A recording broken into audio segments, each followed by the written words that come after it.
नमस्कार, स्वागत है आप सभी का किराड़ू क्लासेस के इस बेहतरीन यूट्यूब चैनल पे। मैं विष्णु कुमार आप सभी का स्वागत करता हूं राजस्थान समसामयिकी के इस शानदार सेशन के अंदर।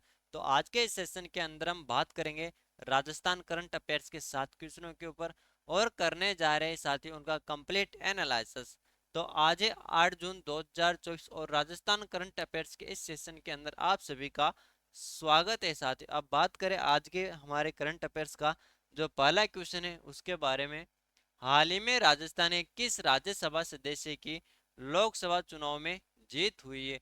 क्या हनुमान बेनीवाल की हुई है, ब्रजेंद्र ओला की, केसी वेणुगोपाल की, या राजकुमार रोत की? अभी हाल ही के अंदर चुनाव हुए किसके लोकसभा चुनाव होते। अब बात करते हैं पहले अपन लोकसभा चुनाव के बारे में। इसके बारे में बात करें, लोकसभा चुनाव 2024। अभी लोकसभा चुनाव 2024 कितने चरणों के अंदर होते हैं? ये होते हैं 7 चरणों के अंदर। अरे कितने चरणों में होते हैं? 7 चरणों के अंदर, जिसके अपने राजस्थान के अंदर, अपने राजस्थान में कितने चरणों में होते हैं? अपने राजस्थान में 2 चरणों के अंदर होते हैं। और ये कब कब होते हैं? एक तो होते हैं अपने राजस्थान के अंदर कब, 19 अप्रैल को। और एक बार चुनाव होते कब, 26 अप्रैल को। यानी अपने राजस्थान के अंदर 2 चरणों के अंदर चुनाव होते हैं, जिसके अंदर एक तो होते हैं 19 अप्रैल को और एक होते हैं 26 अप्रैल को। अब कितने अपने राजस्थान के अंदर बात करें अपन, राजस्थान में लोकसभा की कितनी सीटें? लोकसभा सीट। अब अपने राजस्थान के अंदर लोकसभा सीट कितनी, इसके बारे में देखें तो अपने राजस्थान के अंदर लोकसभा की सीटें 25 सीट है साहब। अब बात करें अपन, हमारा क्वेश्चन था हाल ही में राजस्थान के किस राज्यसभा सदस्य की लोकसभा चुनाव में जीत हुई है?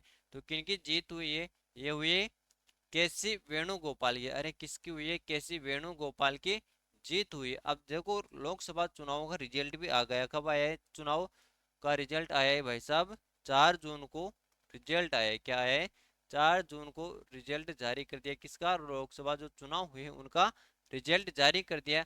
अब जिसके अंदर अपने राजस्थान के कुछ ऐसे विधायक है जो अब सांसद बन गए। अब वो कौन कौन से विधायक है साथियों जो सांसद बन गए, उनके बारे में देख लेते हैं।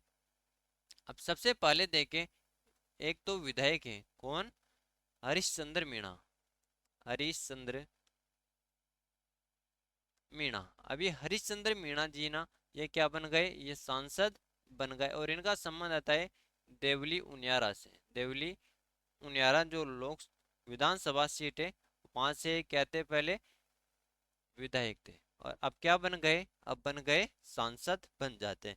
और कौन है? एक है हनुमान बेनीवाल। हनुमान बेनीवाल।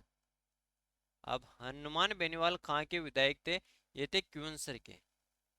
अरे कहाँ के थे हनुमान बेनीवाल विधायक? हनुमान बेनीवाल विधायक थे, क्यूंसर के विधायक थे। और कौन कौन से ऐसे विधायक है जो अब सांसद बन गए? एक है ब्रजेंद्र ओला। ब्रजेंद्र ओला, ये भी क्या थे? विधायक थे। और ये कहाँ के थे? ये झुंझुनू के विधायक थे। और ये क्या बन गए? अब ये सांसद बन जाते साथियों। एक विधायक है राजकुमार रोत। कौन? राजकुमार रोत। अब ये राजकुमार रोत जी है ना भाई साहब, ये भी क्या बन जाते? ये भी सांसद बन जाते। और इनका संबंध आता है 84 विधानसभा से। कौन सी? 84 विधानसभा से इनका संबंध आता है। एक है मुरारी लाल मीणा। मुरारी लाल मीणा। अभी मुरारी लाल जी मीणा है ना, इनका संबंध कहाँ से आता है?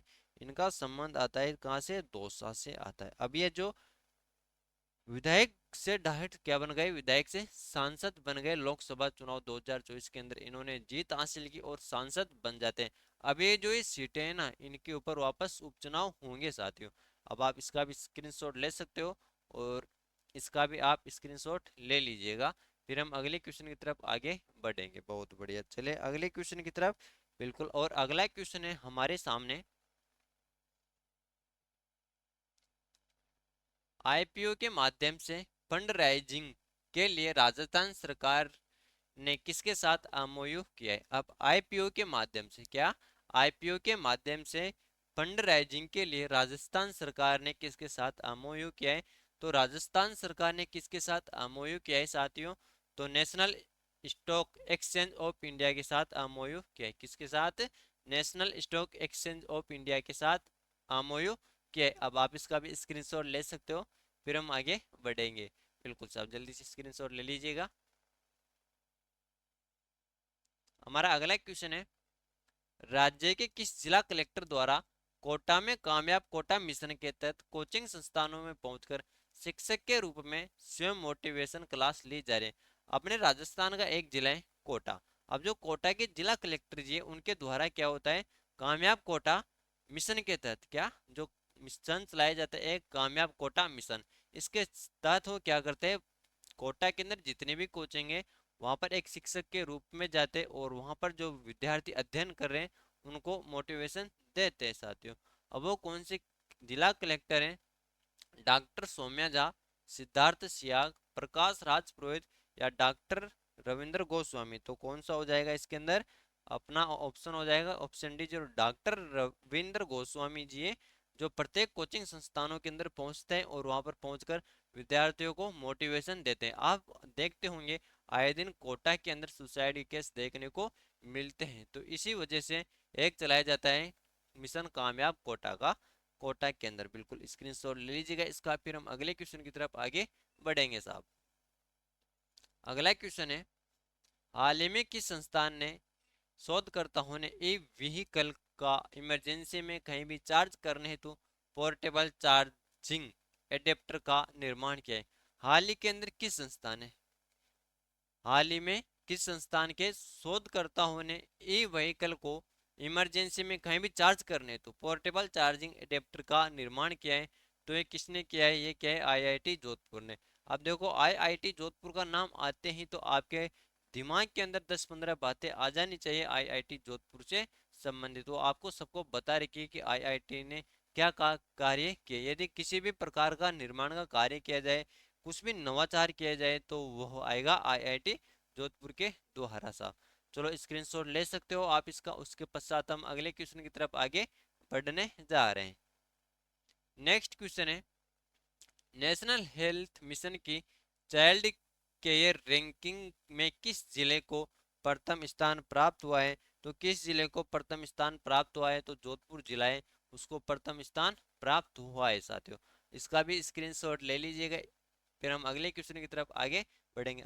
जोधपुर के अंदर आईआईटी है, एम्स भी जोधपुर के अंदर है, माचिया सफारी जैविक उद्यान यहाँ पर है, जसवंत थड़ा यहाँ पर बना हुआ है, मेहरानगढ़ दुर्ग भी जोधपुर के अंदर है, ये भी आपको ध्यान रखना है। और मेहरानगढ़ दुर्ग कहाँ पर है, वो भी जोधपुर के अंदर है साहब, है ना। और नीलासर किस शहर को कहा जाता है, नीलासर भी जोधपुर को कहा जाता है। ये एग्जाम की दृष्टि से इंपोर्टेंट क्वेश्चन हो जाते हैं जो पूछे जा सकते हैं साथियों। बिल्कुल नेक्स्ट क्वेश्चन की तरफ आगे बढ़ते हैं। और नेक्स्ट क्वेश्चन है आपके सामने, विश्व भर में प्रवासी संगठनों की ओर से किस आईपीएस अधिकारी को न्यूयॉर्क में सम्मानित किया जाएगा। अब विश्व भर में जो प्रवासी संगठनों की ओर से, किसकी ओर से, प्रवासी संगठनों की ओर से किस आईपीएस को, यानी किस आईपीएस अधिकारी को कहाँ पे, न्यूयॉर्क में सम्मानित किया जाएगा। तो किसे किया जाएगा भाई साहब, न्यूयॉर्क के अंदर सम्मानित वह किया जाएगा किसको, अरे भाई बिज्जू जॉर्ज जोसेफ को। अरे किसको, बिज्जू जॉर्ज जोसेफ को सम्मानित किया जाएगा कहाँ पे, न्यूयॉर्क के अंदर। चलो स्क्रीनशॉट ले लीजिएगा, फिर बढ़ते हैं आगे। हाल ही में किस पर्वतारोही ने ग्रीनलैंड के डाइटू स्टेशन पर तिरंगा लहराया है। तो किसने लहराया है भाई, ये लहराया है नीरज चौधरी ने। अरे किसने लहराया है, नीरज चौधरी ने लहराया है। अब कहाँ पे लहराया है, डाइटू स्टेशन पर। कहाँ पे, डाइटू स्टेशन पर है, कहाँ पर है, ये ग्रीनलैंड के अंदर। यहाँ पर क्या है, तिरंगा लहरा है साहब, किसने, नीरज चौधरी ने। तो सभी का यहाँ तक के लिए धन्यवाद। Thank you, all the best, जय हिंद जय भारत। मिलते हैं कल इसी समय सुबह 10 बजे राजस्थान करंट अफेयर्स की क्लास में।